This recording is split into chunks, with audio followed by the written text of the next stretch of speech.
കാസർഗോഡ് ബേക്കലിൽ 11 വയസ്സുകാരിയെ തട്ടിക്കൊണ്ടുപോയി പീഡിപ്പിച്ചു. വൈദ്യപരിശോധനയിൽ പീഡനം നടന്നതായി കണ്ടെത്തിയിട്ടുണ്ട്. ബേക്കൽ പോലീസ് അന്വേഷണം തുടങ്ങി. സാരംഗാണ് വിവരങ്ങളുമായി. രതീഷ്, ഇത്തരത്തിൽ കുട്ടിക്ക് ഇങ്ങനെ ഒരു അതിക്രമം നേരിടേണ്ടി വന്നത് ഏകദേശം 1 മാസം മുൻപാണ്. കാസർഗോഡ് ബേക്കലിൽ വെച്ചാണ് ഇത്തരത്തിൽ മതപാഠശാലയിൽ നിന്നും വീട്ടിലേക്ക് മടങ്ങുകയായിരുന്ന പെൺകുട്ടിയെ റോഡരികിൽ നിന്ന് തട്ടിക്കൊണ്ടുപോയി മുറിയിൽ പൂട്ടിയിട്ടാണ് ഇത്തരത്തിൽ പീഡിപ്പിച്ചത്. ഇപ്പോൾ എന്തായാലും പോലീസ് നിയമപ്രകാരം കേസെടുത്ത് അന്വേഷണം ആരംഭിച്ചിട്ടുണ്ട്.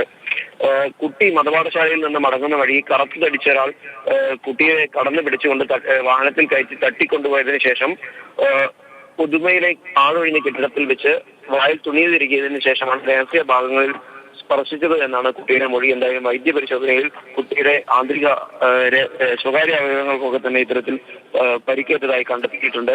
വിശദമായിട്ടുള്ള കുട്ടിയുടെ മൊഴി എടുത്തുകൊണ്ടിരിക്കുന്നുണ്ട്. മാത്രമല്ല കുട്ടിയെ തട്ടിക്കൊണ്ടുപോയ വാഹനം കണ്ടെത്താൻ ഭാഗമായി പ്രദേശത്തെ CCTV ദൃശ്യങ്ങൾ ഒക്കെ തന്നെ ശേഖരിച്ചുകൊണ്ടിരിക്കുകയാണ്. രതീഷ്,